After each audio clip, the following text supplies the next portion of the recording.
welcome to the Big Sunday show.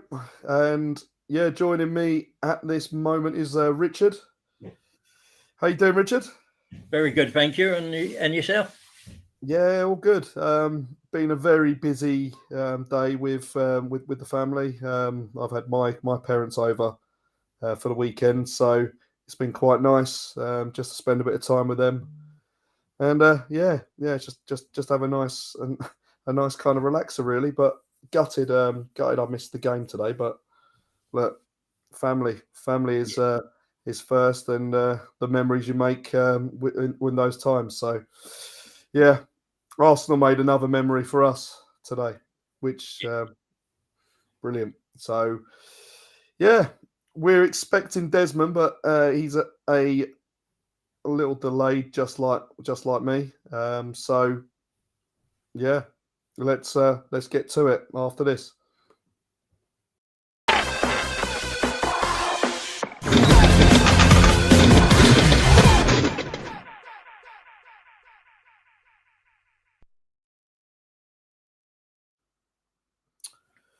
So yeah, wicked performance, wasn't it?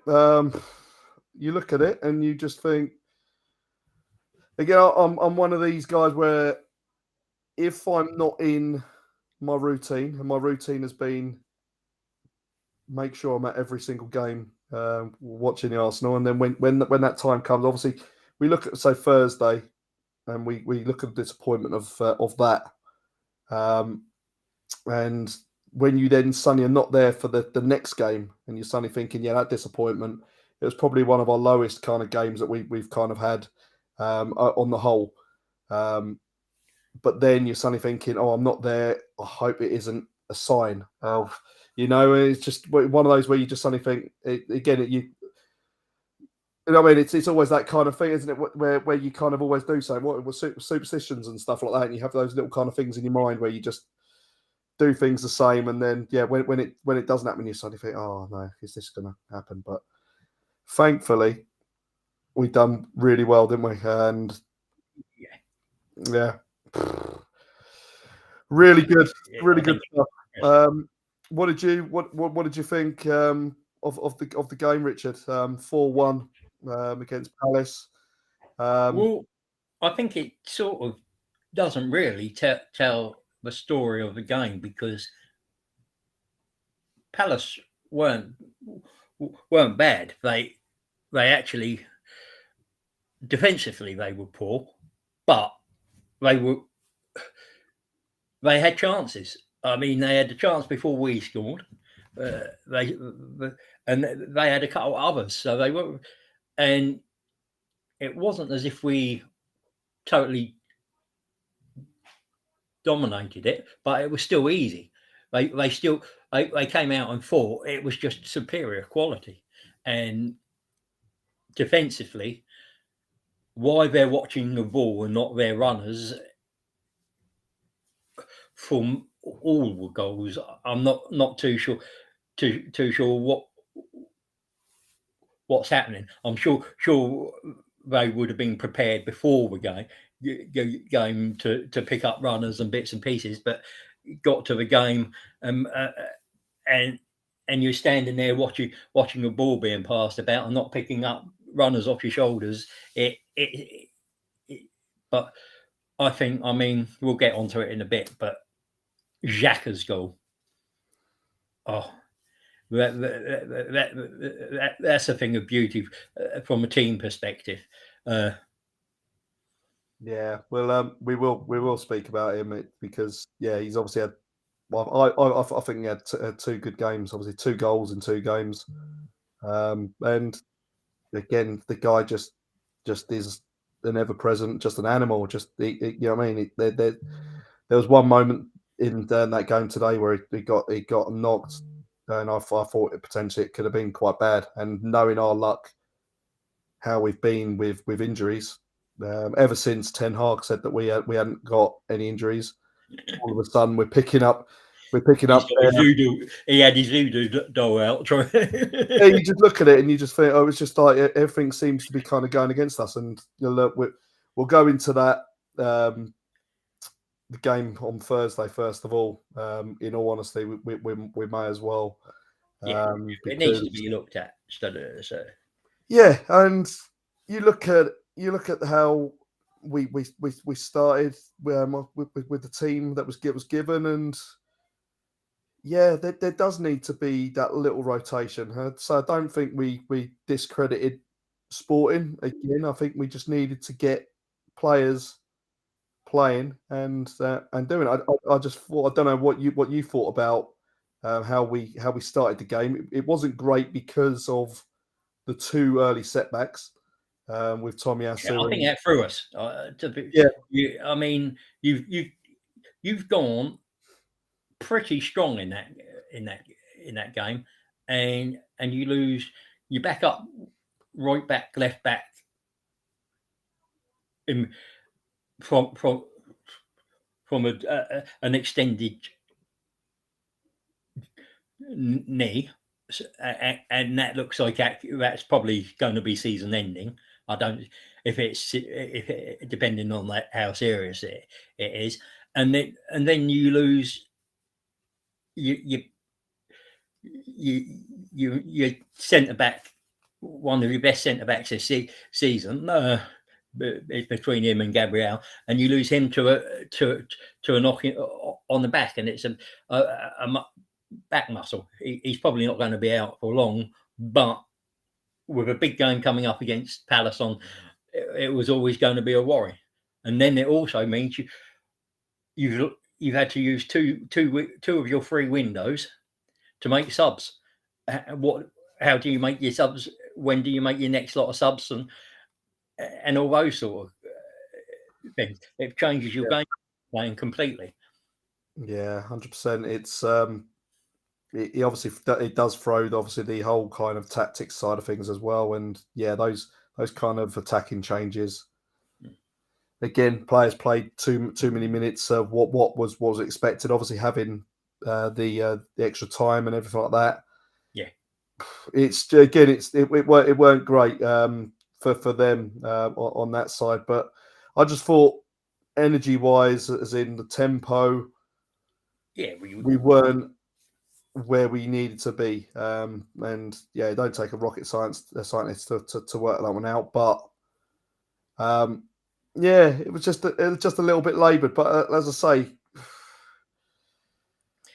the team itself was decent enough, and look, you had to make the changes. It was very surprising that Jesus had started.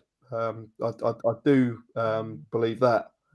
Um, I always thought that he was going to be kind of getting these minutes um, starting from the bench. So we'd have, yeah, like he had 15 or sorry, 20 minutes the first game.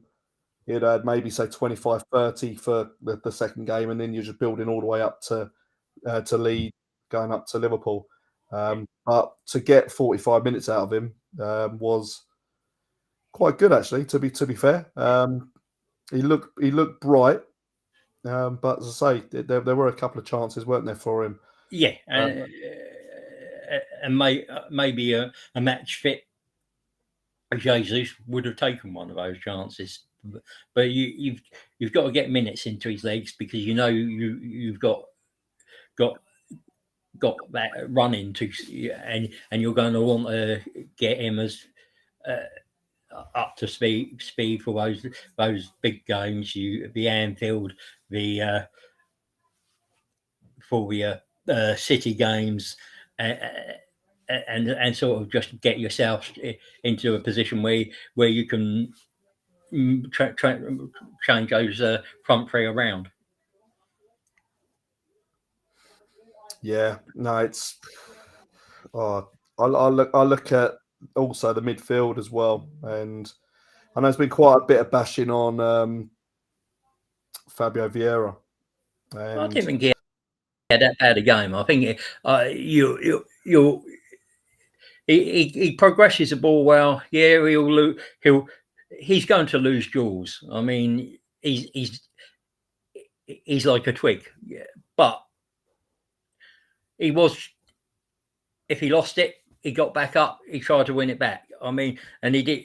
Uh, and what do you expect from a player that he came into the team late because of an injury, and his minutes haven't been. He's only been playing in the Europa League, really. He's had a few minutes recently and uh, coming on as a sub, but where you're going to get form and consistency when you're like that? It's really hard. Yeah, I'd say we knew that he was going to have a problem. Well, not so much problem, but obviously coming to a new country, you're coming into a physical league, but as a probably a non-physical player, at his current state of play, that's where he is. He hasn't got the physicality side of things, and that isn't natural either. So yeah, there's certain things that you do look at him and you think it does really well, but then yeah, sometimes it just goes a little bit, and you could probably label this a similar kind of thing to Sambi and the way people were kind of addressing Sambi, where he'd be a body, but then you wouldn't really see him really in those kind of areas where he needs to be, and play gets passed around him or whatever. Um, not the same kind of player, but as I say, that kind of thing, you don't get that real kind of status when he's there. You don't really see him a lot like a party or something like that, where it doesn't matter where he is. He always seems to be affecting the ball or being around the ball. So that'd be my only concern in the midfield. But look, if this guy does can't get in and get in game time, then he's never going to get it. With Smith Rowe not being ready, Odegaard needs to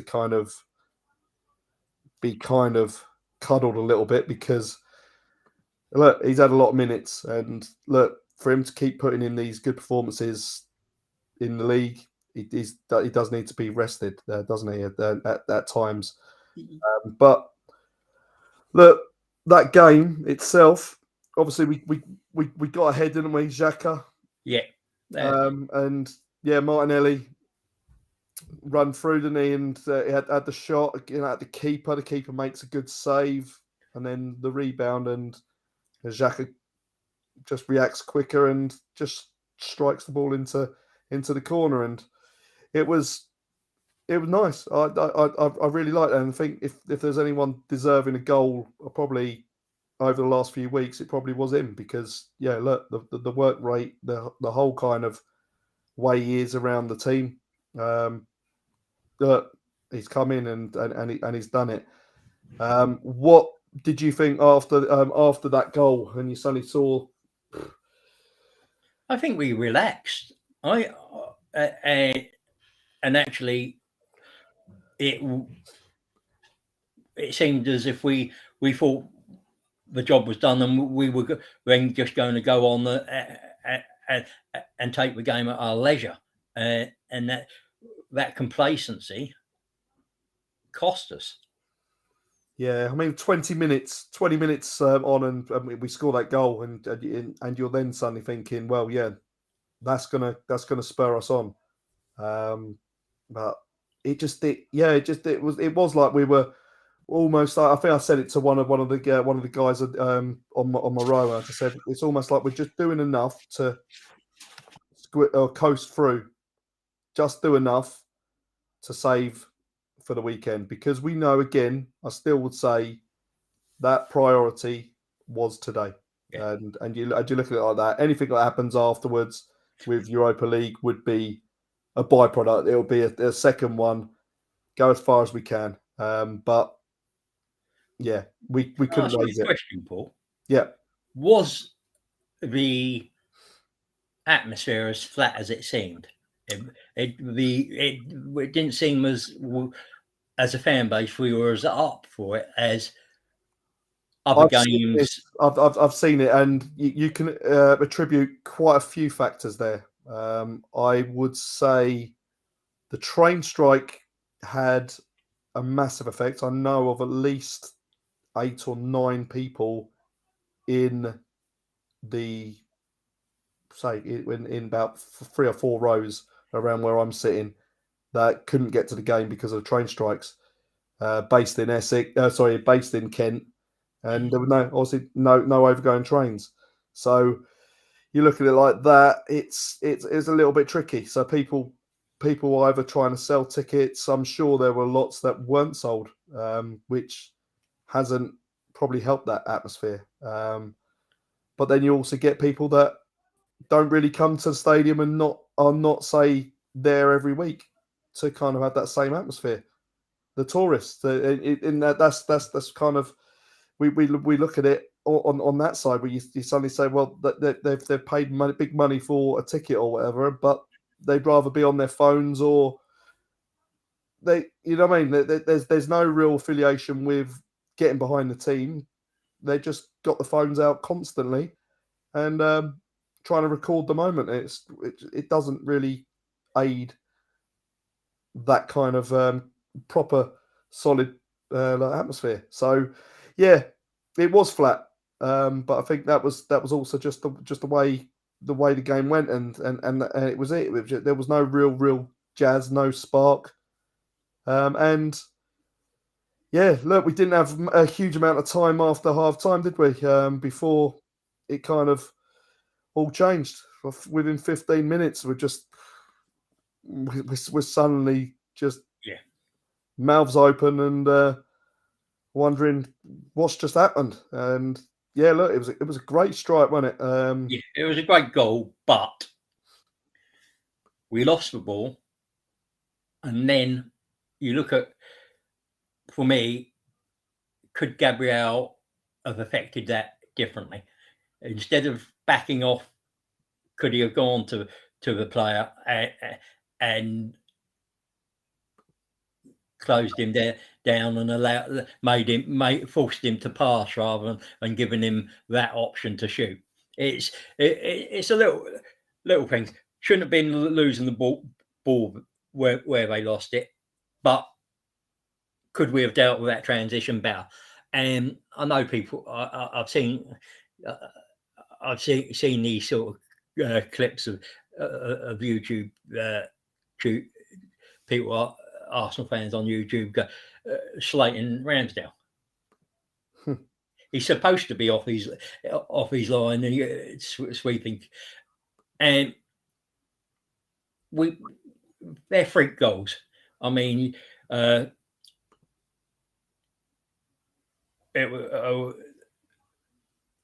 we had one way back in the, didn't we? Was it Neymar? No, Naeem. Neymar, no, not Neymar, no, Naeem. So yeah, Naeem, yeah. So yeah. over Seaman, and then Beckham one, and then you've got Rooney's from that. But they don't happen very often. And he did get back. He just couldn't get any lift in that jump to get to it. And when you're backpedaling like that, you're not going to be able to produce the spring in the league to do it. But after that, we had chances. Yeah, and you look at their keeper. I mean, he's made 7 saves, and several of them were pretty decent saves. The one from was it went under his legs and not onto the post. Yeah, it's a Trossard, wasn't it? Trossard, That yeah. an extra time.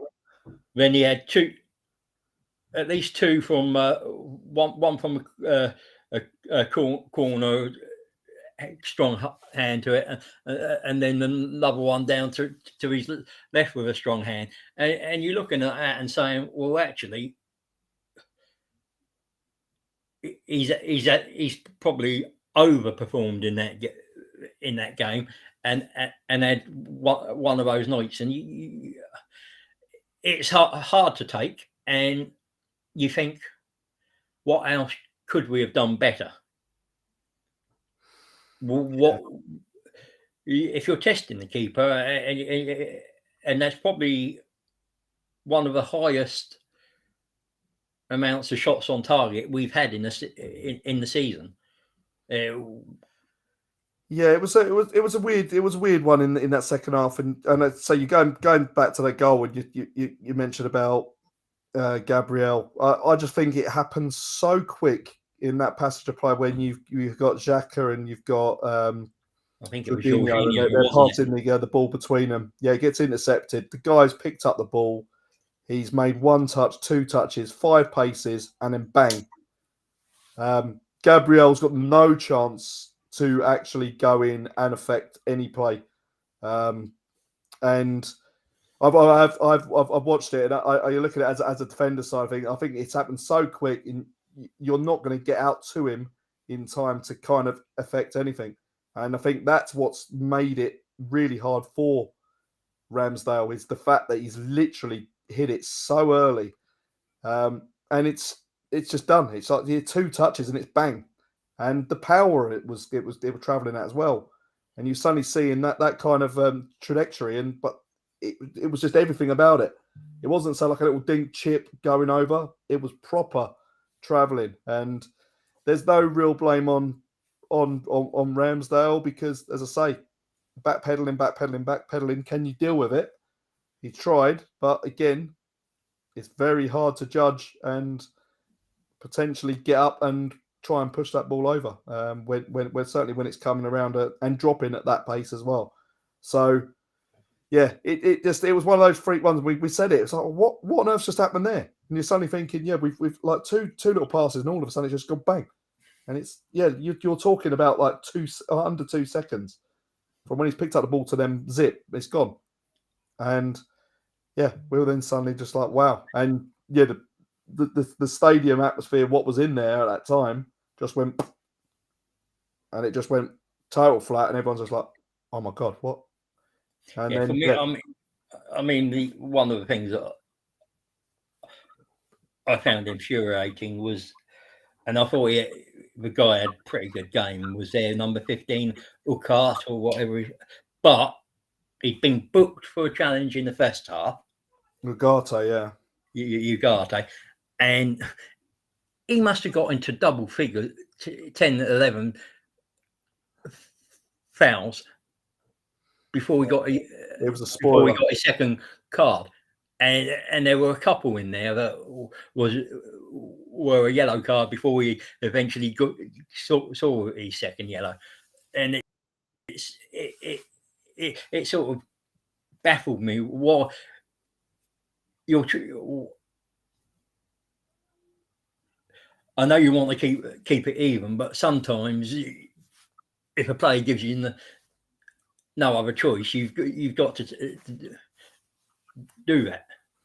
Yeah, yeah. No, I thought And they were quite surprisingly, they were quite physical. they're very physical. They were very good at the transitions, and I was talking about when we've got the ball, they were on us. But then as soon as say they did win the ball, and you saw when they were playing the balls or getting the balls out wide to then trying to get the balls back inside, it was almost like we weren't close enough, but they were always turning away from us. So they were always moving the ball forward at times.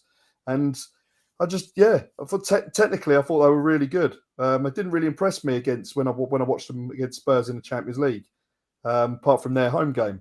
But they were really good. I thought as a team, and yeah, like, as I say, like you said, the Lisbon goalkeeper was decent. Yeah, he made some saves when he needed to, one-on-ones. But yeah, again, our finishing, Flaky little our fella, isn't proficiency he? one-on-one. Yeah, that's again, it's our one-on-one kind of situation where we need to start really taking those chances when we are kind of getting on, and on the goalkeeper, we've got to be there and taking those chances. But look, it went on, didn't it? And it went on that second half, and I don't think there were really. I don't know. I think we could probably played about 9-10 minutes of injury time, and then we wouldn't have done anything. The game was a little bit stretched, and I just think it was just one of those games until it went to extra time. And extra time, we started getting those chances. And look, another day, we probably would have found ourselves with 3 goals. But look, it weren't meant to be. I think at the end of the day, when you look at it like that, and Martinelli with the penalties, It's just one of those things. I mean, it's it's a lottery. Okay, his penalty wasn't the best, but yeah, there were like 3 penalties that weren't Ramsdale had great. got his end.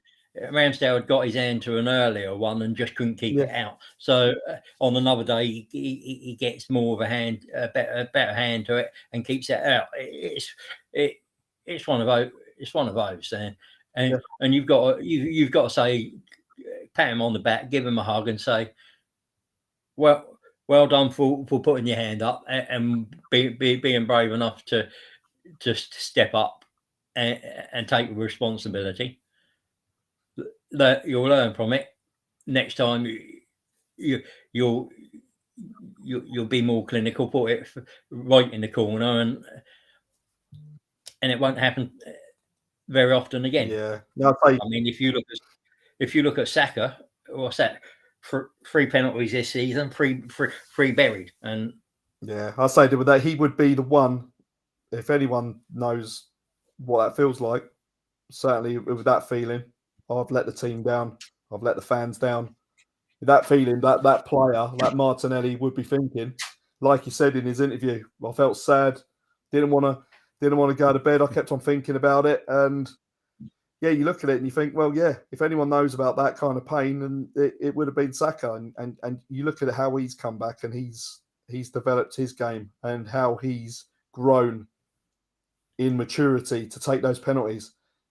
The way he's taking the penalties as well. So it's not just taking a flash in the pan, just taking one penalty. He's our penalty taker, and he's smacking them, and yeah, he's doing it all. He's done yeah. pretty well. I thought a nice touch from that was the referee actually consoled. I didn't actually see it on the night because I pretty much switched off by that point because we lost. But the referee gave Martin Nelly a hug after he missed, Oh, which is yeah. quite a nice little touch and thing. So, but you're also looking at this. This isn't a third or fourth uh, sort of rated team from Kazakhstan or anywhere. This is a Champions League team. Yeah, yeah. And we knew it could be tough. When we know whoever we get going forward will be a big test, whether or not it would have been Sporting, whether or not it had been Juventus, whether it had been Man United. 2 massive charged games against those teams at this time. We probably in the long run, you'd probably say if at the end of the season we do go on and win the title, we suddenly say, well, maybe that was a blessing. It's not always the blessing that you want because you do want to be competing, you want to be pushing for every trophy, but it may just be that blessing on that side. But I was gonna say something, yeah, about the game as well. I was having something to eat before the game, and I'd met up with my friend's wife who works at Arsenal, and she raises this question, and she goes, "Oh, who was the last penalty shootout against at the Emirates?" And I was like, "There hasn't been." No, it was Well, Highbury. sorry, I Or was didn't it? say that straight away. I said Rotherham. Or Carabao Cup or League Cup or whatever it was called back then. Yeah. And obviously that was at Highbury. But it was like, 13-12. Graham Stacking goal. And I was there, and that was a long night. But that was a long night on Thursday. That was mental. It was just to finish that on an 8 o'clock kickoff with penalties, and just because all our other recent penalty shootouts have been in finals and semi-finals. Uh, Yeah, so we've had none at the Emirates. it's quite surreal to watch one Yeah. actually at the Emirates, and you're suddenly just thinking it was one of those as well. And you saw the coin toss as well, and you're suddenly thinking it's gone into the clock end in front of the away fans, and you're suddenly thinking, oh, yeah. So one of those moments, and you just think, but yeah, I don't know. It was frustrating. I'm disappointed, but look, moments like today makes that less painful. Yeah, at the end of the day, if we go and win the league, then I don't I don't care about anything else. What happens at the end Yeah, of a the day? double would have been nice, but the Premier League title's got to It's be not the necessity. it's your crown jewel. And as I say, if we add players to what we've then got in the summer, then we've got more and It's more. for quality of player. You're We're not adding only more. are you in the Champions League, but you're Premier League champions. More players are going to look at that and say, "Ooh, Premier League champions," and in Champions League, we fancy a bit of that. Yeah, yeah. So it'll be nice. It'll be good to see what options come around, because yeah, we've got a great squad at the minute, and with some real exciting prospects. And to add more players to that with added quality, I tell you what, it will be a good time. And as I say, if we sign all these guys to contracts that was still outstanding, then look, we've got a team that's going to go on for years. And as long as I think the club match the ambitions of what these players will want, then there'll be no problem with getting them signed up. And if we do that, we make sure, yeah, we make sure that we do the business and we keep investing, because we can't let it slip on that side. So yeah, that was Thursday. I think. Oh, I think we can put that one to bed on that side. I'm going to Yeah, just dip into the live chat, Richard, for a minute yeah, and say hello. It was a bit of a slow start, but that was just like us tonight. So credit goes to Mikel Arteta and Kutu Brian.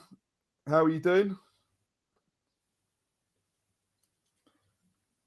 Desmond's been having some problems with his network, so he can't join us live, but he's here live and clear from Kampala.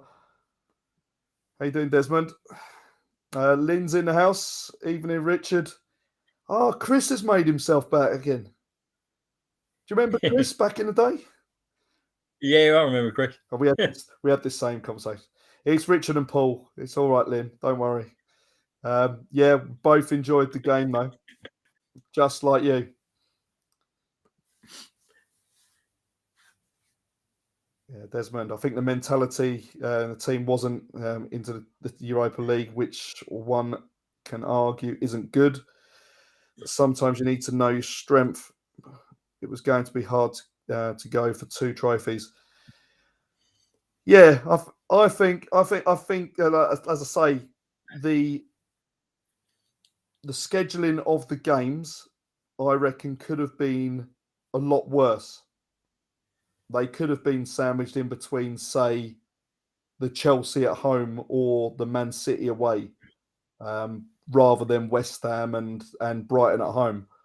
So there's little bits on that, but again, you have to what is our priority. There's always going to be that priority one, priority two, and the league, your And bread and butter is always going to be priority one. There's no getting away from it. and as we said, the silver lining is the fact that if you look at the draw, we would have had Juventus and Man United uh, as or Sevilla as our next two possible uh, things. And you can't go. You can't go. You have to go full strength in those, and then you're looking at playing as making changes for the league games, which puts our league title challenge in jeopardy. So even though it's disappointing, and we would have loved the Europa League trophy because we haven't got many European trophies, it's a blessing in disguise. We've now got plenty of time in between league games to rest, to recuperate, and to concentrate on the next opponent. Yeah, no, definitely. Yeah, no, definitely. It's what we just got to just go now. We've got 10 games now, 10 cup finals. We approach them as we've always done. John the Gooner, happy Mother's Day, Simon Jordan. I missed the joke.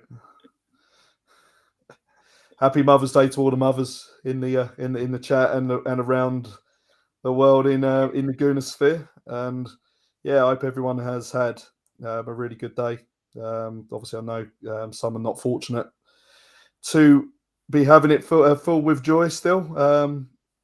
But as I say, yeah, hope you've celebrated the women in your life, the most important things on the planet. Emerson is in the house. Good point, Paul, on the Sporting Lisbon goal, and the keeper kept them in the game. Yeah, it was. Yeah, right moments. Like he got it right, didn't he? He just made himself big, and as I said, he was a bit pugnacious as well. He sort of like what winding Xhaka and you getting him involved in little it's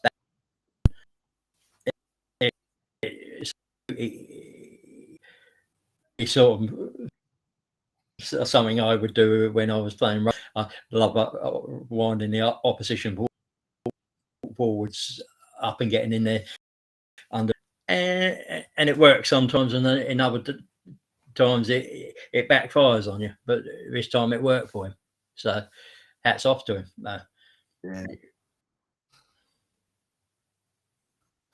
Yeah, it's one of those where there's always that kind of thing, and at the end of the day, if you're getting under the skin of people, it's going to make them more.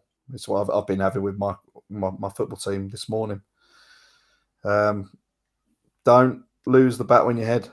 Don't lose the bat when you're ahead, and stay in the game. And I think that's sometimes that happened. And yeah, you're always going to have those things, and you're going to get frustrated. Look at those games we've had at home where we've been frustrated with time wasting and stuff. And yeah, you just have to deal with it and manage it, and just don't just lose your heads, because you ain't going to achieve nothing. You're not going to be able to do what you need to do. So yeah, Lynn, I thought to get 4 goals against Crystal Palace this afternoon was a really good performance, especially after last week, when Man City could only get a penalty against them, and there's now only a 2-goal difference. Yeah, I think I said last week in a show I was on, and I said they've rarely been battered this season. I think they've only had I think Tottenham has more than. They've only had one game where they in the last 13 where they had a full goal plus scored against them. So that tells you how. In that they've had 7 games where they've lost by one goal. So it shows you that they're pretty resilient defensively. It's just, and if you look at the run of games they've had, it's just been scoring goals, isn't it, for them? And now what they've got. Yeah, well, I think they played Brighton twice, Man City twice. Yeah, in that period, it's crazy. You look at it and you think, well, yeah, only from that start of season. Yeah, you do look at it. I'm just looking at their fixtures, and you are looking at it. And apart from early in the season, you're suddenly thinking, okay, yeah, fair enough. They've had a couple of results gone their way. They got man sent off against Fulham, and lost 3-0 at home. But then after that, yeah, lost to Tottenham 4-0. So that was a Tonkin. But then, yeah, lost to Chelsea 1-0. Drew with Man United, you know what I mean? Drew with Newcastle, Yeah. Brighton, lost to Man United 2-1. It's like it, yeah, I mean 0-0 against Liverpool. Brentford 1-1. Lost to Villa with Man sent off 1-0. Man City 1-0. Brighton 1-0. And I think it probably is good actually also just to touch on Vieira going as well. Going into obviously today's game. And you look at what Parish would have probably thought he was going to achieve by getting rid of Vieira, as say there's going to be a change in their form, and to see them get battered the way they did here on a hiding again, you're suddenly thinking, really, what have you achieved? Because Vieira would have been there again as another project. And you're suddenly thinking, yeah, all right, you might say on the other hand, well, we need survival. We need to stay in the Premier League for that to work.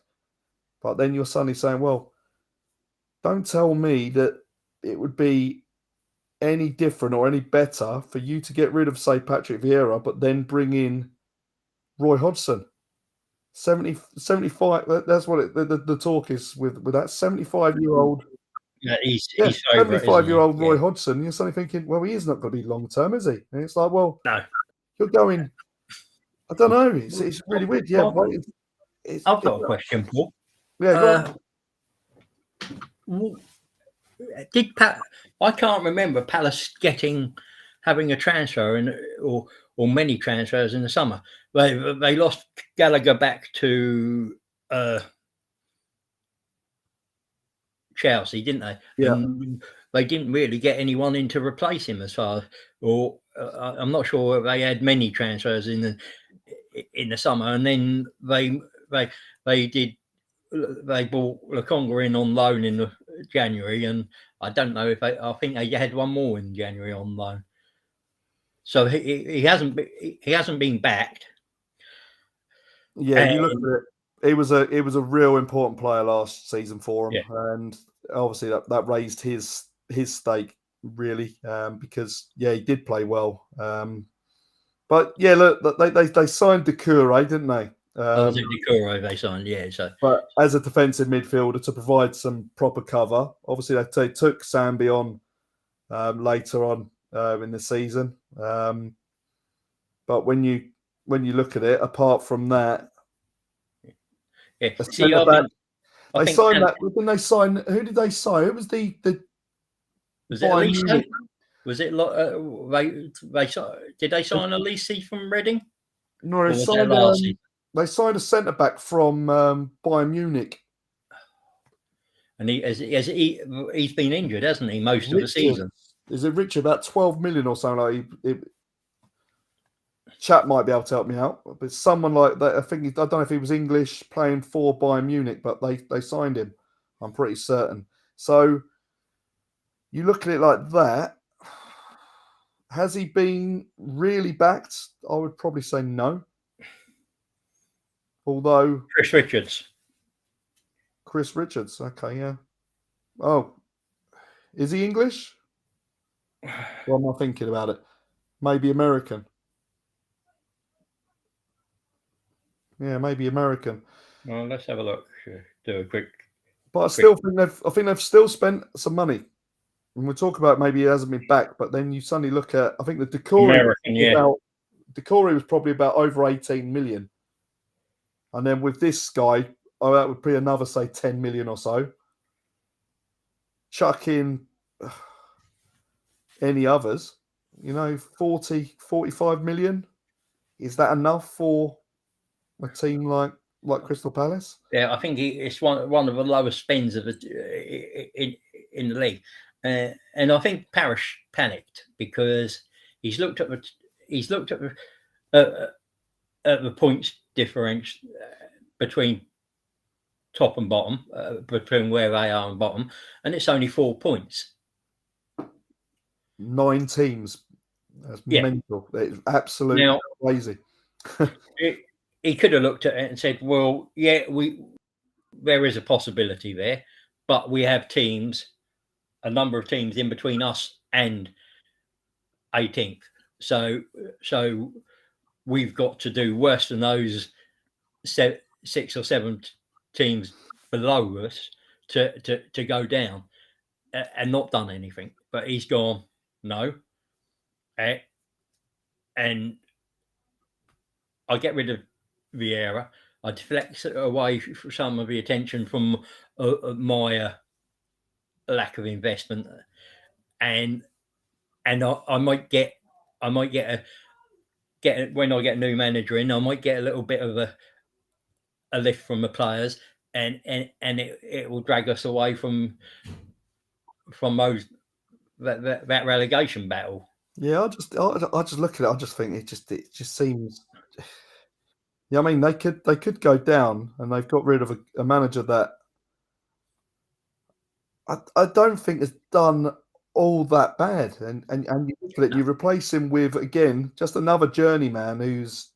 And this is what I find annoying about the whole kind of football world is that a manager that can fail with one club or 2 clubs or 3 clubs can just walk into another job somewhere else and just totally wipe the slate clean. Any other industry, it would be, you know what I mean? You keep getting sacked from your jobs, and you'll be like, oh god, I'm not gonna take you on. I'm going to go and get someone else in. I'm going to get some fresh kind of ideas in, fresh manager. And I look at it like that. This was the big game. This was the tough game, and then you've then got 4, 5 games. Well, certainly the next 4 games where they're playing against teams that are in that last 9. And you'd expect them to pick up You're points thinking, against yeah, those 1 win or 2 wins out of that, you're suddenly thinking you're mid-table, and you're suddenly thinking, well, it ain't all doom and but gloom. you're only 5 points from normal years a safety, Yeah, aren't it's you? absolute madness. It's absolute madness. But this is football now, and there's no loyalty whatsoever. And as I say again, there's no common sense, I think, in it on that side. So, yeah, sorry to see you go, Mr. Vieira. Yeah, There's I mean, always yeah, I don't think it helped that his win percentage was yeah. quite low, and he had more losses This year's not been than favourable. draws and It's wins, not been favourable this which year. doesn't help. But we know it's a different.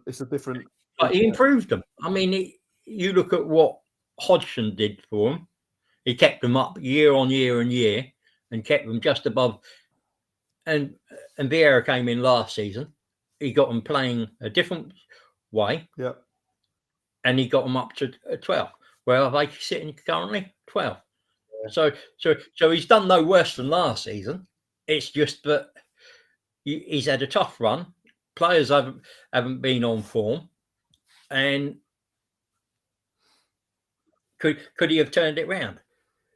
And I think he could have been given next 3 games against the teams you're expecting to pick up results. And if he's still not picking up results, then you say, fair enough, I've got to let you go. Yeah.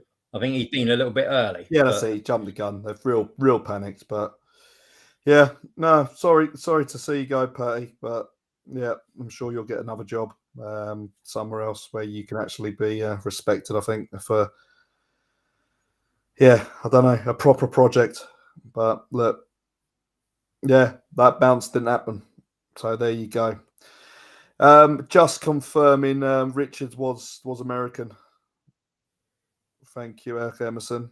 So so that was all good. What next? What next? Oh God, John the Gooner. God, what are you doing? Like I said, Europa's a Mickey Mouse Cup. It's all about the Premier League. Not a Mickey Mouse Cup. It's a decent trophy. It's not a Mickey Mouse Cup, John. It's not a Mickey Mouse trophy. Come on, John. John, would you rather Europa League trophy or League Cup trophy? Or the Audi. I know which Would you one like an Audi I'd Cup? rather pick Would up. you like an Audi Cup or a Or an FA Johnson's trophy. Yeah.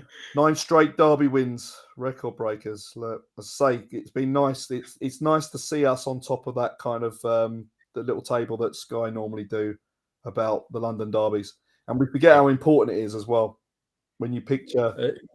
And the other point on that is, the other point with that is we've not lost a London derby.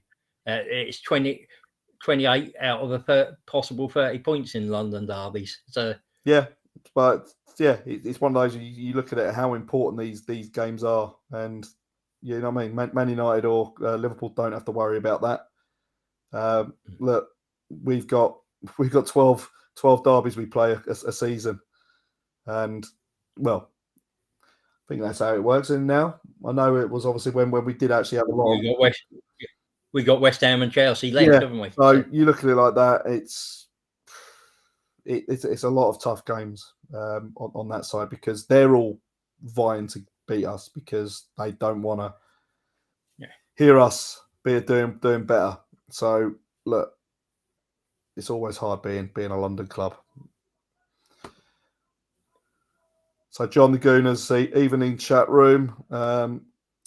Lynn has said in the Europa League, the only criticism I have is that Arteta shouldn't have played Vieira purely because he played for Sporting. So he was a marked man, and so Odegaard should have started. He didn't play for Sporting, did he, Vieira? It was the other one, wasn't it? Porto. He was a Porto player. So yeah, maybe the rivalry. Yeah, it is a rivalry, but as I say, look, if he can't play in any game like that, then again he's got to get this game time, isn't he? And you're going to have times. You're going to have times where it goes like that. You know, it's one of those. And they were really good. They were really good at the pressing. They were really good at just kind of stopping us play when we needed to play. But yeah, if we had a Smith Rowe, would potentially have played in the middle. Would he have played instead of Xhaka? That's the question, and that's a whole new dynamic as well. We know the answer to that, don't we? Yeah, he won't be Vieira. Vieira or anyone or who will come in won't be going ahead of Xhaka at the minute. I look at his performances are too high level in this team to be replaced at this current time. In the current squad, I look at it like that until someone comes in that is, say, an unbelievably good, talented midfielder. I can't see anyone taking him out of that team because he just brings so much to it, from physicality to the whole balance in that midfield. And saw today, and we talked about that game. Sorry, the goal to just have a 1-2 box and then carry on the run, and then have the determination to poke in and get it sorted. So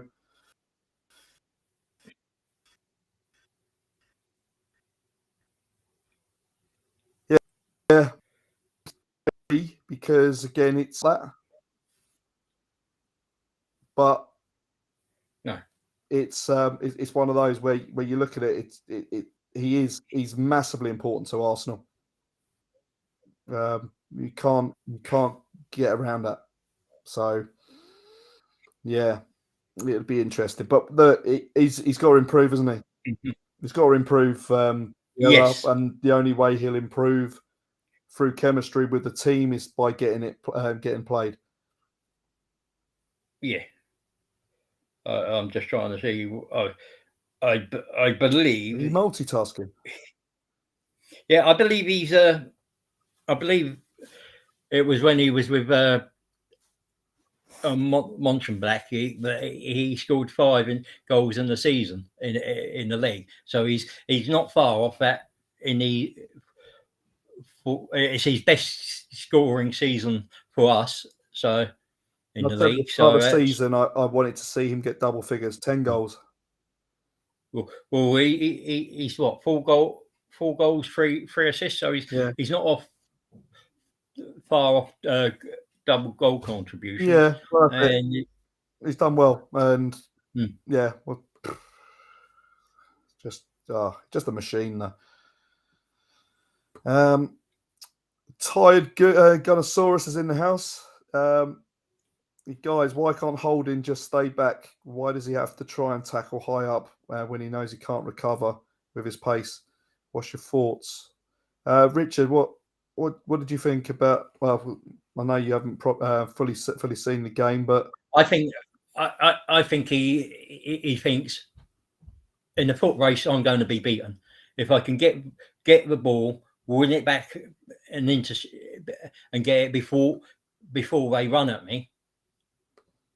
I'm better off, and it's a risk. It's a risk, but it didn't do too bad. It didn't come off too badly for him today. I mean, it it's one of those where you've got to say maybe it's something him and the manager Arteta talked about and said you're better off trying to get in front of a player and win it back rather than allowing them to run at you and or turn you. But today it worked. Another day it might not. But all we care about is today. And I think he had a solid enough performance today. It was, it, and that's all you can ask for a player that's not a guaranteed star, a decent backup centre back that's going to come in when needed and do a job when needed. yeah, no, I thought he had a decent game, and when he come on, even on Thursday, I thought he was decent, and what I describe him as, he's a part of a dying breed, and I'm talking of a proper defender. Whereas he will dive, he will fly at the ball, he will make tackles, he'll be physical, and I think, and this goes back even to the Etihad when he was up against Haaland, and that physical presence and that physical battle that he likes, he enjoys. And the only time he's let us down was at that game at White Hart Lane last season, where he lost his head and got involved with Son, and that was it. Rest is history. But he is an intelligent player. I mean, and in that match, Son should have gone Oh yeah, well that's yeah. but, That if somewhat but it's semantics, isn't it? I mean, what I'd like to see from him, and we haven't seen from him, is can he do that 4, 5, 6 games on the trot? He'll no. come in, have 2 or 3 good games, and then he has a howler. But Remember, there was a time when Holding hopefully, came in, and he did have a long run in the defence, and he formed a quite a good partnership. I can't remember if it was was it Gabriel Socrates? he played with, but I'm sure they had quite a few clean sheets in that little run. So I wouldn't class him as a bad defender. I wouldn't class him as Well, really slow. I think well, let's he gets back quite let's well. think of it. He's only what did he cost us? 2 million? Yeah, it's yeah, Yeah, it wasn't it's much, was minimal. it? It's yeah. So for what we paid for him, he's been pretty decent for us. I just think because it was like today, he was given the task of dealing with Edouard, and obviously Edouard was taking up little slightly deeper positions on the channel.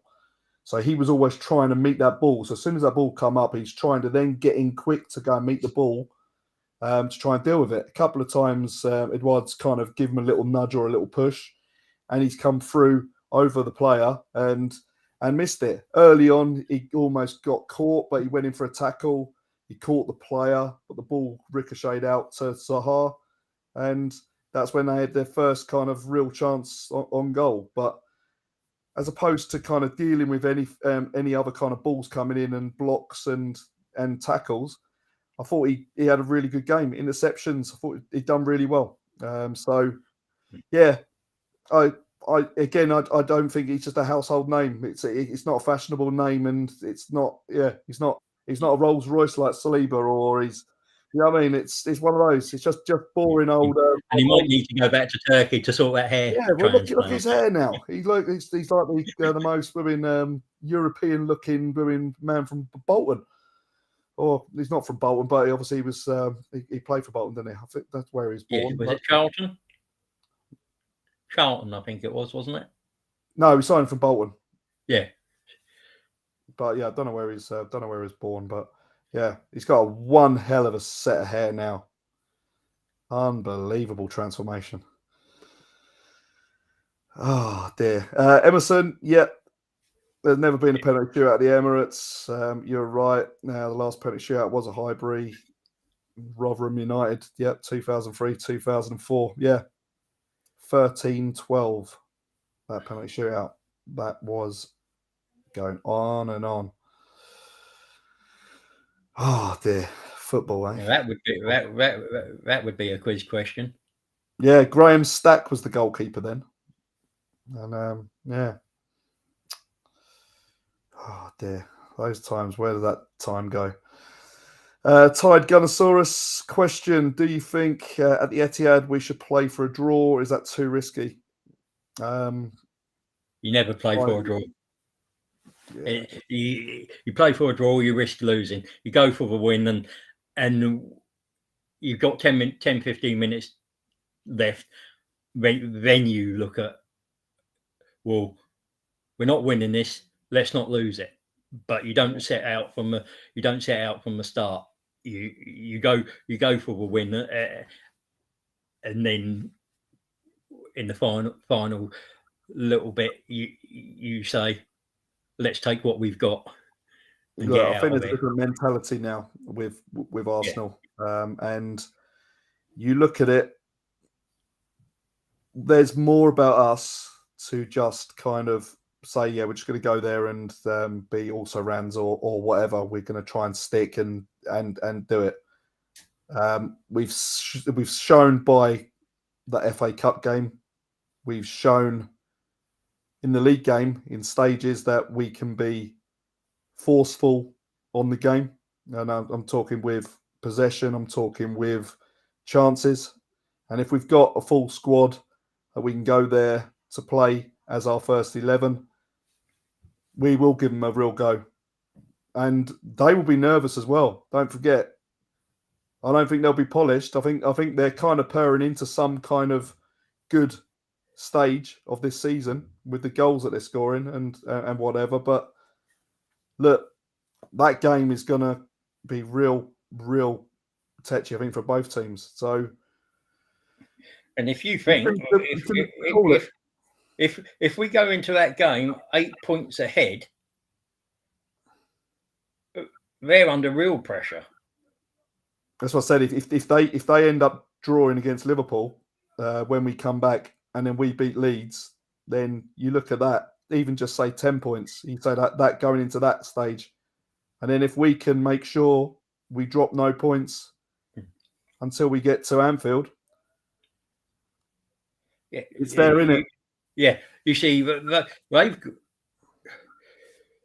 the FA Cup on the 22nd, and then they play us on the 26th. That's a 4-day turnaround. That's not much of a turnaround, is it?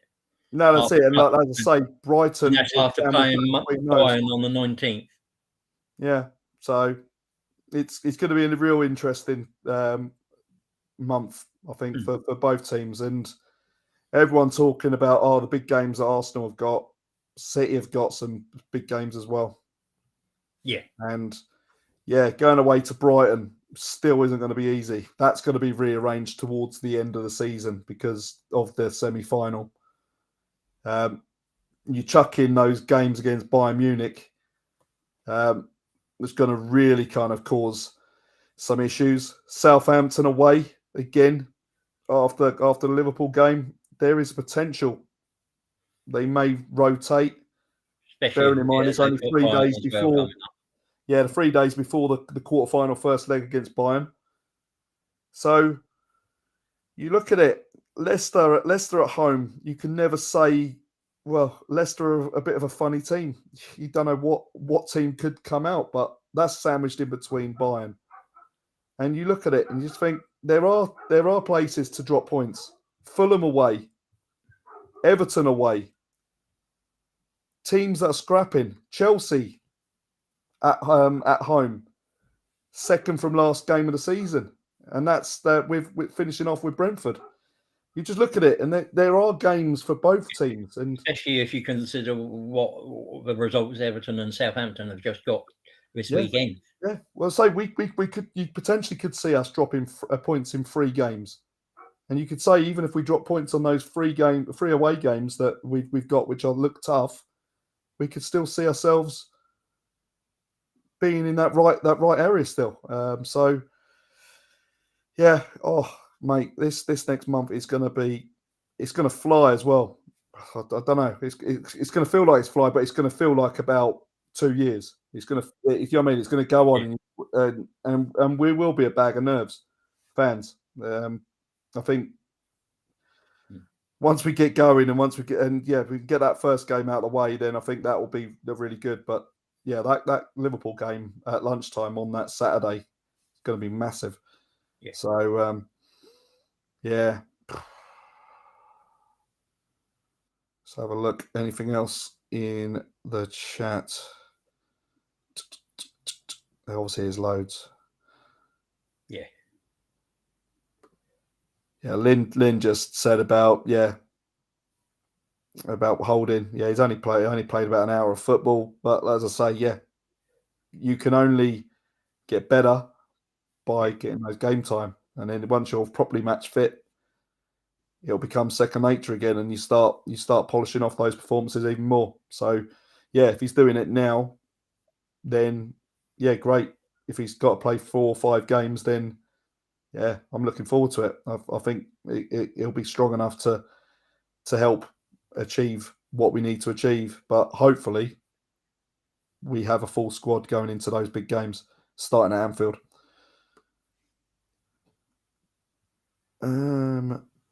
Tired Gunnosaurus says, yeah, question. We've been really sloppy recently in set pieces. Why do you think this is? It's hard, isn't it? You look at it, yeah. I sloppy. mean, It's football. sometimes it's concentration. It's concentration. It's football, isn't it? In the end of the day, Yeah, it's and sometimes you got to take your hat off to your opponent and say that's a well worked set piece. yeah. I mean, Look, we score from them, but again, it shows that set pieces are very very important. And yeah, it's we've scored lots of goals, and we went for a stage of not really conceding anything from corners or free kicks or whatever. But as I say, it's again they're so random. It's I don't think there is an answer. I don't think there's any. It's not like we're always making defensive errors. There are some well worked stuff, but yeah, doesn't help sometimes with yeah, certainly that one in the first leg against Sporting, but not all like that. So no, you don't want to go say oh it's a set piece coach because again look he's doing wonders on the other side, but yeah, look we've got we're to we're joint best scorers from set pieces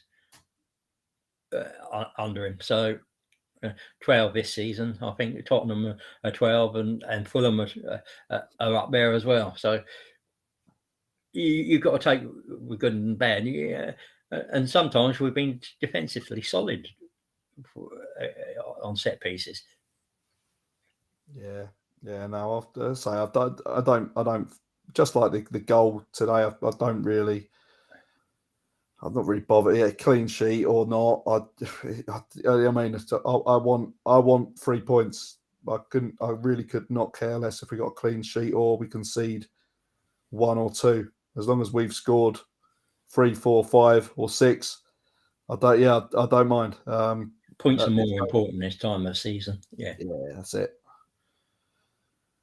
Um, yeah, Chris Parrish sacked Vieira thinking he may throw the game away against us today. Yeah, yeah, I think that's very naive if that's what he actually thought, because yeah, if he thinks about that, that's just crazy. Yeah, shouldn't be in football if that's the case.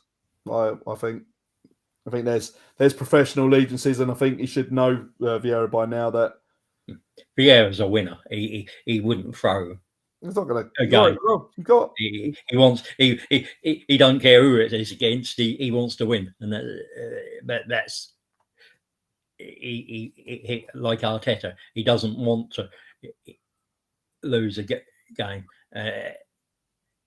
He'd rather win every single one, but he knows that's not feasible. So, but it doesn't mean he doesn't likes it any less. When yeah, yeah, it's horrible. I just don't agree with it.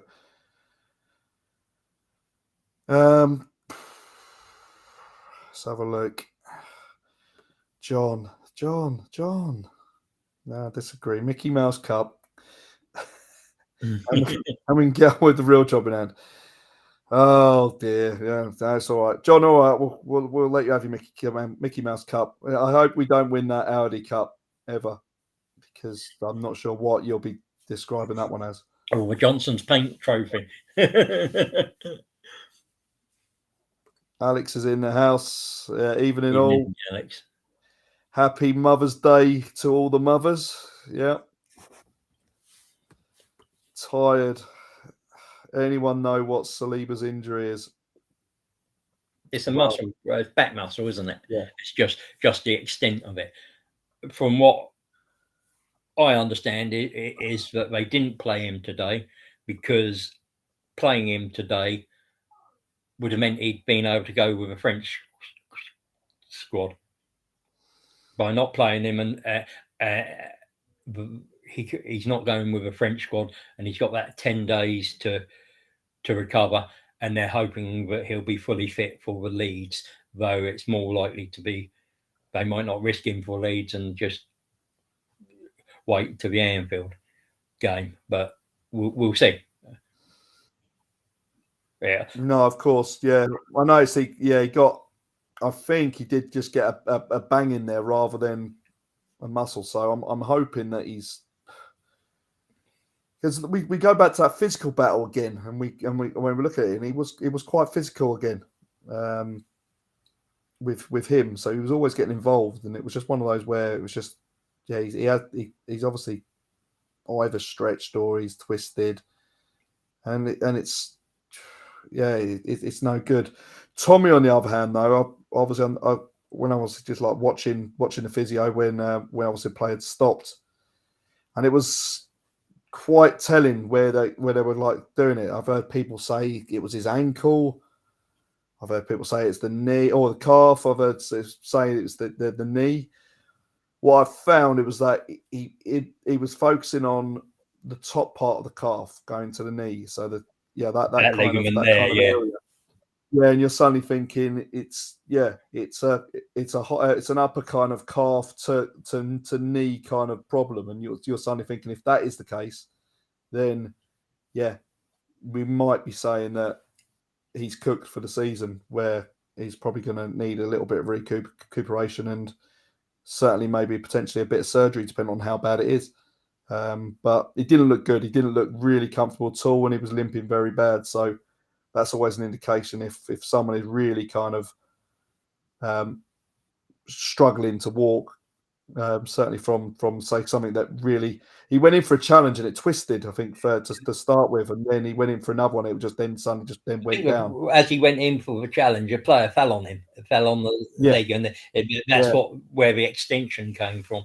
And he's So overextended it, so it depends on whether he's torn it or or or what happened. So, and we won't know until they've done more scans, and but they're pretty good. They normally, if it requires surgery, they like to do it really quickly to get them back as quickly as possible.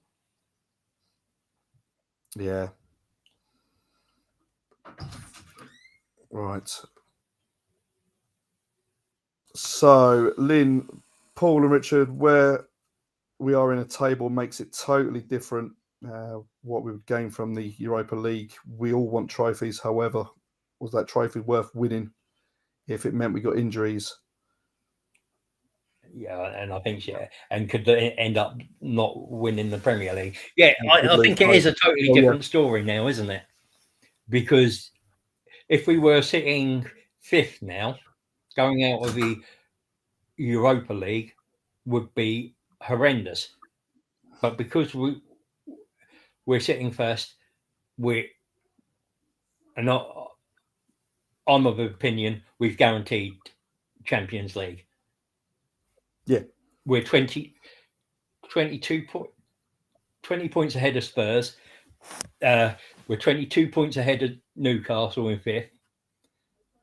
That is seven games we'd have to lose. Well, 8 games we'd have to lose between now and the end of the season for Newcastle to pip us to fourth, and that would be some collapse. I don't see us doing that on this season's form. This season's form suggests that's not going to happen. yeah. No, I look at it to say like you said, if we were say fourth or fifth, then yeah, again we evaluate priorities, don't we? Yeah, If we're 15, 16 points behind, say like the leaders, we're kind of we're in a different kind of perspective again, aren't we? We're suddenly saying, well, that is a trophy that we've got to go and win. Yeah, we're still in that Champions League hunt, but look, that is our objective. That's our number one priority because we want a trophy. If we're out of all cups, that is that we're in this. Yeah, it's all a bit eggs in one basket where you suddenly say, right, okay, well, yeah, we're just going to go for the league, but look, it's a real good position to be in. And as I say, if we could have just managed it and just got through how as we did, then great. But it didn't happen, sadly. So there we go. Yeah, it is what it is. Just try and have a last little bit. We're gonna finish up. Yeah, just a little note on that Fulham game. Absolutely madness tonight. yeah. Um, Manager sent just off, two players sent off. I, I look at it and I see Fulham doing really well. They've controlled the game. They're 1-0 up, and then you see a little bit of madness where Willian, who is running around like an absolute madman. I've never seen him run so hard. Never seen him run so fast. You know what I mean? Never done that. And it was just pulling strings. He had a shot just wide, and yeah, blocks the ball on the line. But it's not like I would class as a deliberate handball where someone's sticking their arm right out. But he's got his arm by his side, and all he's doing is leaning into the ball right by the post. He's coming across to kind of cover it. Whether or not his whole body would be blocking the ball anyway, even if his arm's there, I wouldn't class it as in an unnatural position either. I don't think he's moved his arm out to try and push it out further, but the referee's given a penalty through VAR, and then all bedlam um, descended, and yeah, Marco Silva got sent off. Who was the referee in that match? Oh God, he was. I think it's Kavanagh. Oh, he was the one that refereed. He had a real bad one against us. I can't Yeah. remember who he last refereed. Have a look. Fulham, Man United.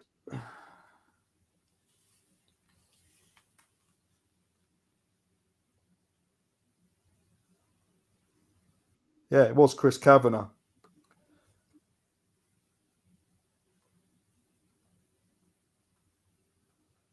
But I know he had a fairly bad game for us recently, and yeah, I don't like to bash referees or have excuses about referees because it isn't great, but that's it. Yeah, he was managed. So he's the referee on the Bournemouth game. So yeah, and you're just suddenly thinking, just yeah, I didn't like it, and he refereed our Leeds game as well. I'm sure there was an issue with that Leeds game as well. Yeah, it was the Something happened. it, I can't remember. it was a power cut, and then the time it took to to sort back out, get back out on the Yeah, pitch, wasn't it? And yeah, I it's mean, crazy. probably our worst performance of the season to Yeah, that date. was. That game. Yeah, but just that whole 4 minutes of madness. So Fulham go down to 9 men. They've had their manager sent off. They've been or conceded a penalty, and then yeah, that's it. But oh dear, Mitrovic is in a whole lot of trouble. And when we're talking of a 3-game ban Minimum. just for a red card for giving the ref a little nudge going forward in the back. He's Yeah, he that could be could looking be about extended, couldn't it? could be about 5 or 6 games if they see it right. But and certainly I don't know what he also said as well because he was real abusive to him as well by the looks of it. So it could be Christ, it could be potentially a 10-game ban when you suddenly look at it like that, and that's the season done. Yeah, And that will really affect Fulham. So he's a yeah, bit of a wasn't nice to hothead, see isn't he? because they deserved a lot more from that game. I think, and then to concede like another goal within about 2 minutes of the penalty, just yeah, just it weren't right, or it didn't feel right. I don't think the crime warranted the punishment, and certainly what happened after, because I don't think it was a blatant. You're not Superman on the line blocking the ball with a deliberate handball. I think he's leaning his body into the thing, but his arm is still there. It's not like he's really gone chicken wings and puffed out his arm. No. But yeah, you could have given a penalty and maybe say, all right, okay, well, I don't think it's a deliberate one, but maybe say a yellow card or whatever. Yeah.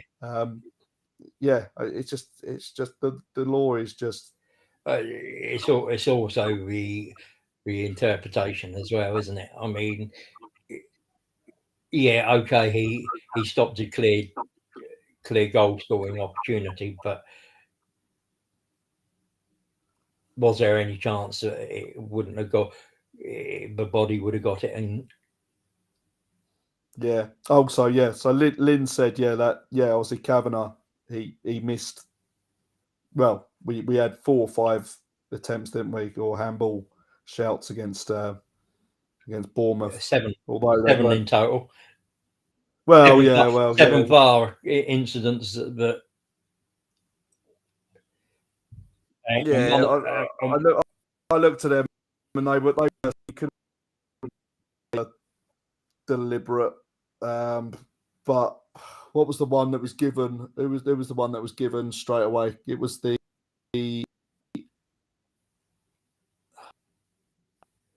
wasn't it?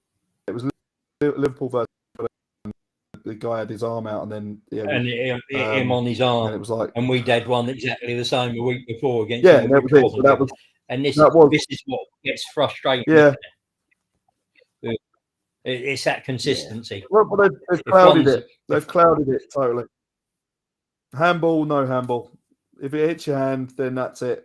It's handball. It doesn't matter how cynical it is, how you know what I mean, if or like innocent or whatever. If it hits your arm, it's handball in the box. You're going to have players that are going to really play to it. You're going to have players that are deliberately trying to do it, like Jota. Jota tried to do that at the Emirates with Gabriel, who tried to flick the ball back into his arm, and then yeah, started shouting for penalty. But yeah, I don't know. But yeah, I think we're going to call it a night Yeah, just at. just to as we're wrapping it up. Yeah, I go on. mean, we've had a really good weekend. Everton, it's getting to, and then the gift on that keeps on giving Tottenham 3-1 up. Allow Walcott to score. Then concede an equaliser, and then Walcott didn't even celebrate. yeah, and then Walcott you didn't even celebrate. and then you get Antonio Conte coming out and saying what he did. Oh well, yeah, yeah. You look at that, and yeah, it was again. That was a They've just imploded. you. We've all seen some crazy interviews and stuff, but then you suddenly see that actually in the proper kind of like media centres, and you're suddenly thinking, I've never seen that. I've been in the media room at Arsenal and saw Arsene Wenger and Mourinho in their pomp, and you sit there and you watch it and you think, oh, they're really calm. How can they still be calm? But then when you saw that Conte one, you suddenly think he was spitting. If he could spit fire, he probably would have done. If he was like a superhero or like one of those kind of cartoon characters, he'd have flames coming out of his mouth, and he was. Oh my god, he'd lost it. I think if there was ever a chance of that, he's trying to get the sack. He, Yeah, he, that was right. I think Reject, I please. think that was. I think it was a final thing that I want out, and I think they've been talking about he wants to go to it, or he wants to go back with his family. Obviously, had the ill health, whatever, and I think it is just that kind of thing where he's fed up of probably having the question marks over him, and he's just let rip. He literally has. There's no one there. I think the players themselves are going to be knocking on the door on Monday and saying, "What's this all about?" And then you've got David Because Daniel he Lee. didn't name any players. He just said Well, he no, just but said 11 players. if I'm straight out there and I'm thinking I'm a player, I'm going in there and saying, "What's this all about? Who you calling me selfish or whatever?" But you look at it like that and you just think it was just so crazy. But you've done the players, now you've pretty much done the board, and you're suddenly saying, "I don't think there's any way around that now." I think it's a foregone He's conclusion. literally challenged them to sack him. He said because you change a manager and nothing's going to change. Yeah, it's over the summer or it's now. It depends on if they want Yeah. to pay some more severance money to another manager. So, Jesus, join the long list of Tottenham managers. Yeah, we've only hit three managers in that time since Wenger started, and I think Tottenham are on 30 now. I think or near enough. There are lots, isn't it? It's, Mental madness as a club. So, oi, it is a great time to be a Gooner. It is a great time to be a Gooner, and look, we're going to have a couple of week break before we hit into April for real big big games coming up. There's yeah. some massive ones. Would So you would you take 10 from a possible 12 points? look, I think Leeds is 100% a 3 point must. I would happily take a draw from Liverpool. As good or bad as they are, I'm sure they'll be fired up for it. But West Ham, I think we've got the edge on them, and as I say, I think in those games recently. So look, that and Southampton, I'm taking 10 points all day. Liverpool be the only one. Yeah, I'll take a point at Anfield. I'd be at. You give me a point now, I'll take it. Yeah, and in all honesty, those 4 games get out of the way, and we've only dropped 2 points. We're in a good time again. 6 games left. All depends obviously on Man City. If we see what they've got up until then, yeah, obviously that we it's hard to say now with these cup games. I mean, they've got the 2. Yeah, so it's They got Liverpool, 2 Bayerns. They got the FA Cup. Liverpool, Southampton, Leicester, and Brighton would have been, but it's about now been rearranged. So yeah, we'll probably have, if in those 4 games, we'll probably then be 2 games ahead of them. So you look at it like that, it'll be. If you can put another 6 points on that board, Get win the points those on the 2. board. Get them on. Get those wins, and say to them, right, you now must win those games in hands. You're putting extreme pressure on them. Yeah. So yeah, no, I think that this little period is going to be really, really important now. And I'll tell you what, if we go to Anfield and we do go and win, that would be fantastic, wouldn't it? You're then saying you could go to Etihad and potentially not just say just go there and lose, but a loss wouldn't be half as bad as what potentially could happen if we drop points anywhere else. And yeah, I think we'll approach every game like we've always done, and I mean there's no deviance from who we're playing. So yeah, it's I don't know. I'm going to get nervous. I'll get nervous again, and I'll be nervous all the way through the month. Yeah, And, it's going to be nervous right to it's mathematically question, done, isn't it? Just a quick one from Tired. Tired, you've made some really good questions tonight. So yeah, thank you very much, fellow. It's appreciated.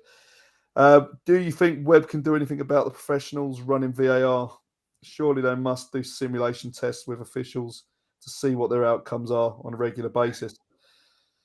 Yes, they can do a lot about it, but it comes with support. It comes with It comes with improving the refereeing standard, because the refereeing standard is poor, and you're asking those referees to make decisions from a TV screen.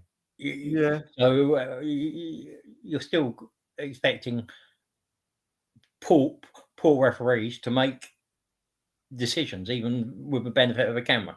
Yeah, but you're getting poor officials being asked to pass it up to other poor officials. I think there are ways of doing it. Improve the age, improve the number of referees, improve the fitness, get better training in, improve the training, and demand higher standards.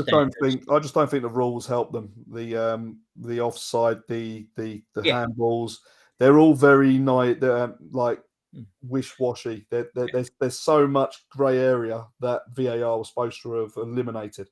But there is that opportunity now. You're using it in the Champions League. You used it in the World Cup. It's an automated offside system. That works. That takes a burden off the thing, because look at today. How many times were Crystal Palace players offside and we were still running? That could be a hamstring. That could be a serious injury to a player. I said this to my dad, and I saw the one leg up and if it's offside, it's offside. Put your flag Or the up. one when Bring it. Gabriel was absolutely flying back, and he come back, he slid in to make the tackle. Had the player landed on Gabriel making that challenge, and he goes down, and he stays down, and he's actually injured, then the ref or the linesman puts the flag up, and you're suddenly thinking, he's just got injured for absolutely nothing. And this is why I say I find it just ridiculous. You've got to put your flag up anyway. And if you're, as a defender, certain that he's offside and you've seen the flag as well, then it means you can kind of almost let go. But to allow it to kind of just carry on all the way through, it's just silly. You may as well just not bother putting the flag up and let it go to VAR. And then VAR just say, oh, yeah, it's not offside. Carry on. What's the point of it? I don't. You may as well do away with linesmen. I'd like to see more. I'd like to see more ex-professionals go in, because there are certain situations like the handballs where and and certain tackles where you they being in the playing it, they know if it's simulation, they know whether the player, which way the player would have fallen from contact, and if he's simulating it to get a penalty.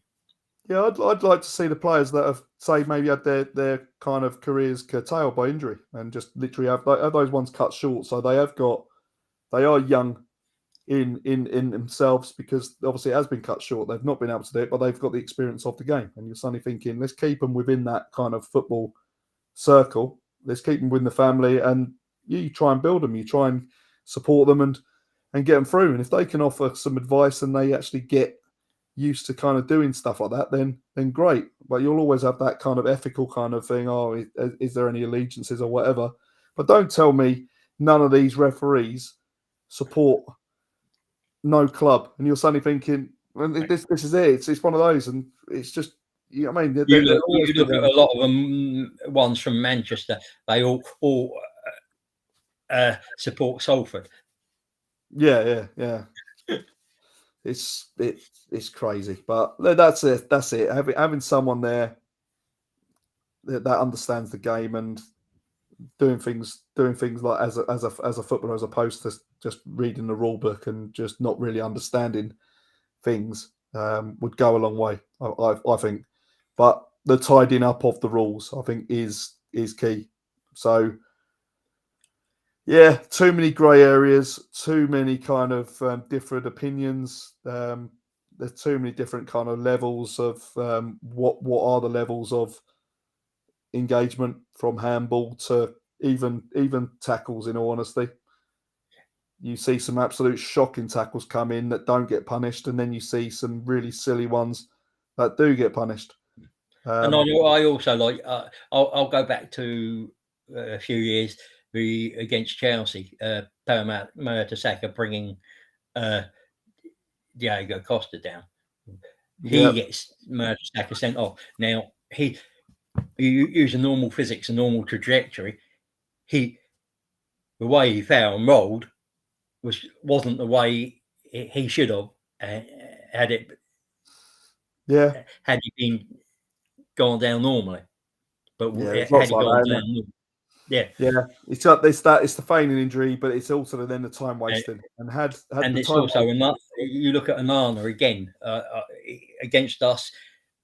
He cut clutching his face and down. He did it in the game against Chelsea as well. He got a little hand in the face, and he was down for 4 or 5 minutes clutching, and it's this feigning injury and but you're seeing that stuff now just to get players sent off.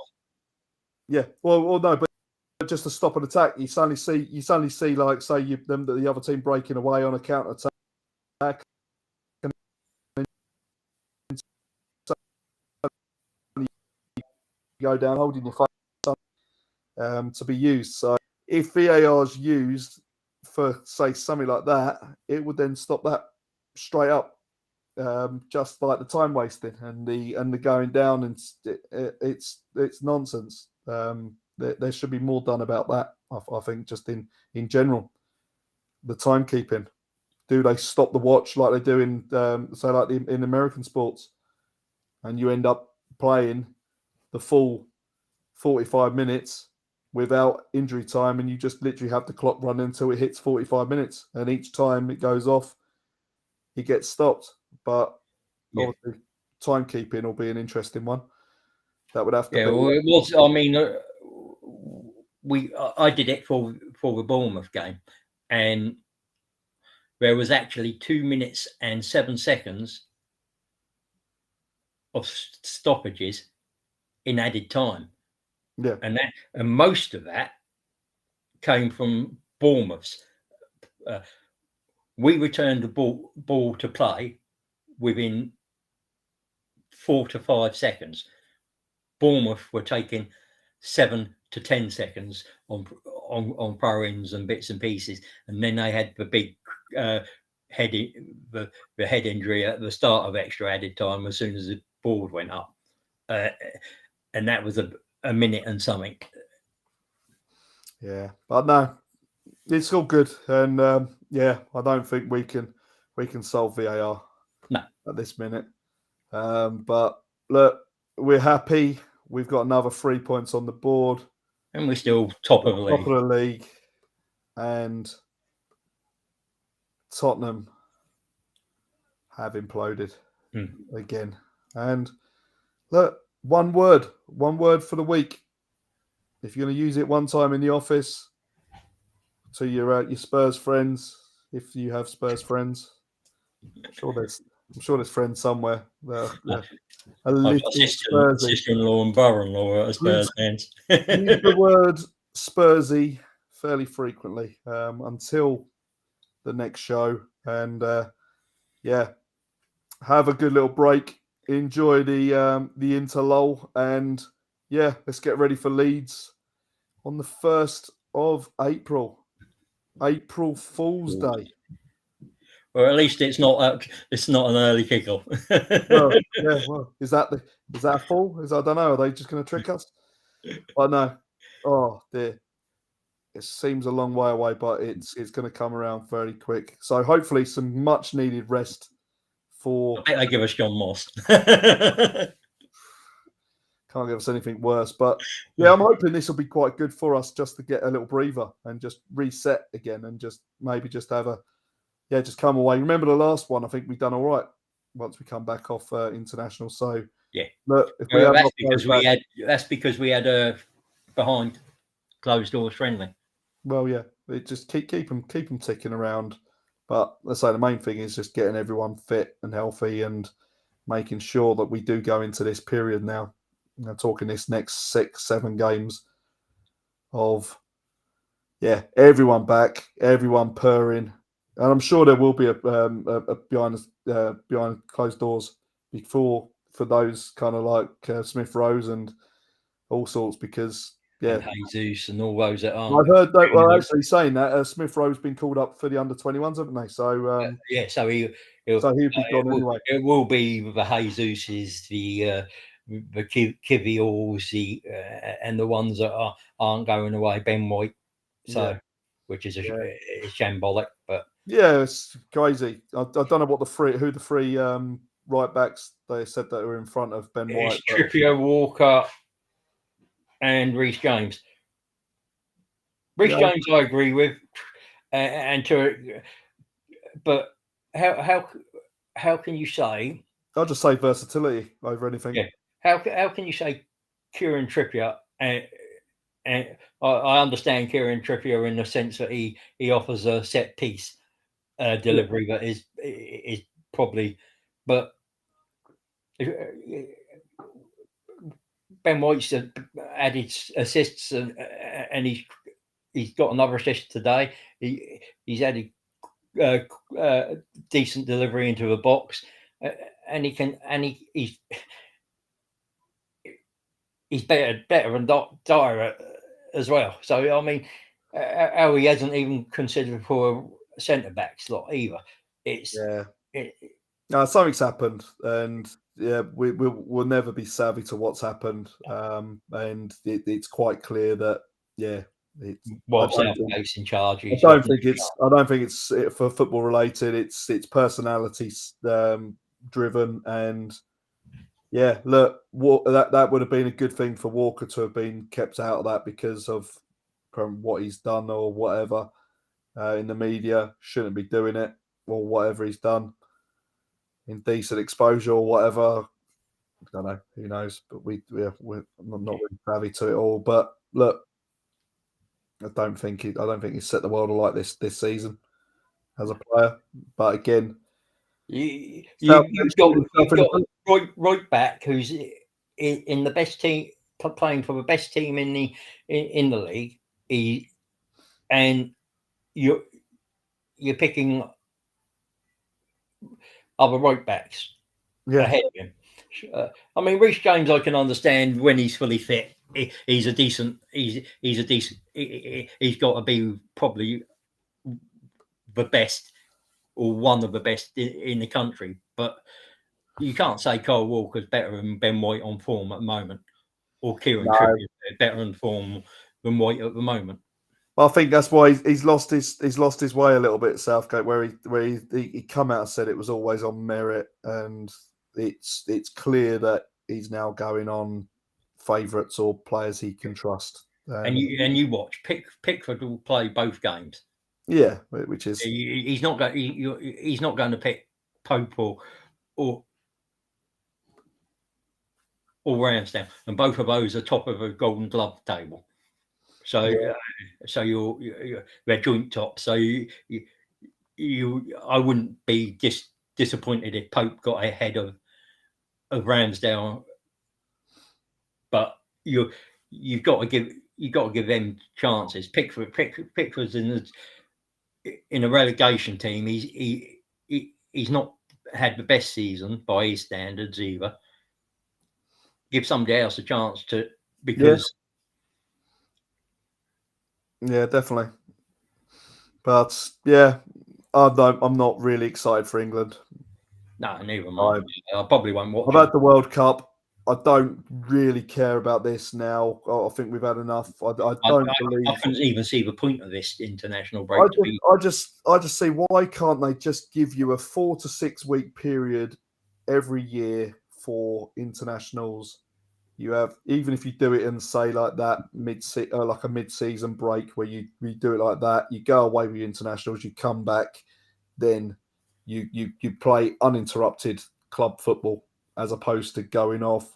Just like the start of the season, you come play 1, 2 games, you go off for a break, come back, and then yeah, you go back again in October, you play another lot, and then it just seems like so stop start all the time, and you just think, I just want domestic football. I don't really want to see players keep going here, there, and everywhere. Take it, use it as a good experience for players because that means they're all part of that group for X amount of time, and they develop that kind of chemistry playing together because they're around each other for a little bit more of a expanded kind of time frame, and I'm sure you'd get better results and certainly I think a better all round competition because you will have teams that will look better equipped to play than some do actually at this minute because yeah, they don't get a lot of time together. Um, No, these kind of things, and then to chuck in a well-oiled kind of display.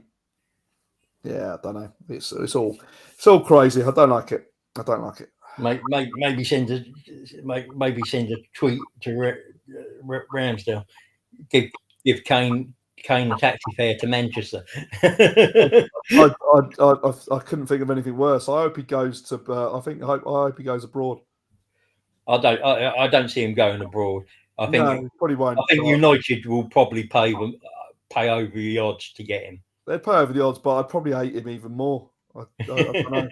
Just the whole Man United. I just can't Oh, stand. no, there's not meant much about Sorry, Leo, United. in the group if you're watching. I've yeah, I have I have a love-hate relationship with Man United, but yeah, no, to see Harry Kane playing for Man United would probably make me even more sick, and yeah, not great. But no, yeah, common Arsenal, Leeds United, 1st of April, three Let's points. do what we did at the end of last season and beat them 4-0.